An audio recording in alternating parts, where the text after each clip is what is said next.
কাৰ্ডম বিশ্বনাথ কাৰ্বি লাইভলৈ পুনৰ আপোনালোকক স্বাগতম জনাইছোঁ আৰু এই মুহূৰ্তত আজি ৰাতিপুৱাৰ বিশ্বনাথৰ গুৰুত্বপূৰ্ণ আৰু বিগ ব্ৰেকিং নিউজ আপোনালোকে লৈ আহিছোঁ আৰু এনেধৰণৰ নিতৌ গুৰুত্বপূৰ্ণ খবৰ পাবলৈ আমাৰ চেনেলটো ছাবস্ক্ৰাইব কৰি এই ভিডিঅ'টি একোটাকৈ লাইক কৰিবলৈ নাপাহৰিব। যোৱাকালি বিশ্বনাথৰ জিঞ্জিয়া চাহ বাগিচাত এটা পৰিয়ালৰ 5জন কৰোনা পজিটিভ হয়। বৰ্তমান তেওঁলোকক জিঞ্জিয়া চাহ বাগিচা হস্পিটেলত আছুতীয়া কোঠালিত কোৱাৰাইণ্টাইনত থোৱা হৈছে বুলি জানিবলৈ দিয়া স্থানীয় লাট গাঁৱৰ ৰামনাথ তেৰণ্ডেৱে। গহপুৰ কলাবাৰীৰ আদৰ্শ চিকিৎসালয়ত চিকিৎসাধীন হৈ থকা কোভিড ৰোগীসকলক ফল মূল কণী গাখীৰ আদি প্ৰদান কৰে গহপুৰ বিজেপি কৰ্মীসকলে। হেলেমৰ বুৰৈ নৈ খনি অব্যাহত শীঘ্ৰেই ব্যৱস্থা নকৰিলে খেতিপথাৰ উচ্ছন হোৱাটো প্ৰায় নিশ্চিত হোৱা বুলি মন্তব্য কৰে স্থানীয় ৰাইজে। মুখ্যমন্ত্ৰীৰ আৰোগ্য নীতিলৈ চতিয়াৰ সমষ্টি বিধায়ক পদ্ম হাজৰিকা 9,50,000 টকাৰ বৰঙণি আগবঢ়াই সোমবাৰে দিছপুৰত। গহপুৰ সোণাপুৰ পঞ্চায়তৰ প্ৰায় 24টা কভিড আক্ৰান্ত পৰিয়ালৰ ওচৰত গহপুৰ বিজেপি কৰ্মকৰ্তাসকলে উপস্থিত হৈ সকলো ধৰণৰ সুবিধা প্ৰদান।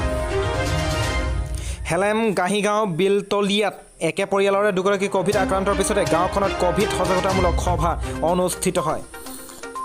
গহপুৰত দিনে দিনক বৃদ্ধি পাইছে কভিড পজিটিভৰ সংখ্যা। তাৰ প্ৰতি লক্ষ্য ৰাখি সোমবাৰে কভিড ভেকচিন প্ৰদান কৰে 686 গৰাকীক।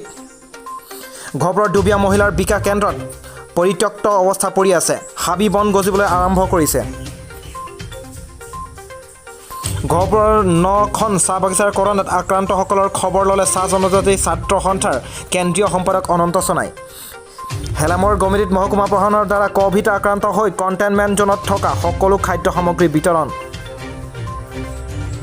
সোমবাৰে বিশ্বনাথৰ বিহালীৰ জৰাবাৰী গাঁও পঞ্চায়তৰ পদক্ষেপ কৰোনাত আক্ৰান্ত হোৱা লোকসকলক খাদ্য সামগ্ৰী বিতৰণ।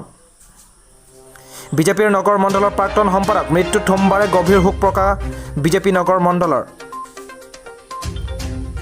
সোমবাৰে বিহালী সমষ্টিৰ অধীনৰ গাংমুৰ থান গাঁও পঞ্চায়তৰ অন্তৰ্গত বিভিন্ন ৰাজহুৱা স্থানত ছেনিটাইজেশ্যন কৰা হয়। বিহালীত ক্ৰমান্বয়ে হ্ৰাস পাইছে কভিড আক্ৰান্তৰ সংখ্যা। সোমবাৰৰ দিনটোত নতুনকৈ 7জন আক্ৰান্ত কভিড। বিশ্বনাথ মহকুমা অসামৰিক চিকিৎসালয়ত ভেণ্টিলেটৰ তথা ICU অভিযানে চিকিৎসাক লৈ আকচুৰ প্ৰতিক্ৰিয়াৰ প্ৰকাশ। বিশ্বনাথ ৰাইজৰ চৰকাৰে জাৰি কৰা কভিড নীতি নিয়মৰ ফলত বিশেষকৈ বিহালী লাইন হোটেল ব্যৱসায়ীসকল বিমূৰত পৰিছে। চৰকাৰলৈ সাহায্য। Kalabari covid care centre Assam প্ৰদেশ কংগ্ৰেছ কমিটিৰ সভাপতি ৰিপুণ বৰা পৰিদৰ্শন। ঘাইগাঁৱৰ দীপৰা তিনিআলিত একাংশ লোকে কাৰ্ফিউ ভংগ কৰে। আৰক্ষীৰ উপস্থিত হোৱাত পলায়ন লোকসকলৰ। গহপুৰ মহকুমাৰ 15 নং ৰাষ্ট্ৰীয় ঘাইপথৰ কাষত এতিয়া অধিকাংশ ষ্ট্ৰীট লাইট বিকল, মেৰামতিৰ অভাৱ।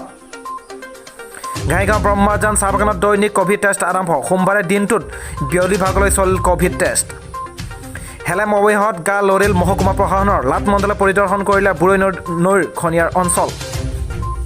গহপুৰৰ কভিডৰ ভয়াৱহতাৰ বাবে গহপুৰৰ আৰক্ষীয়ে সোমবাৰে কভিড বিধি উলংঘা কৰা লোকক জৰিমনা বিহে।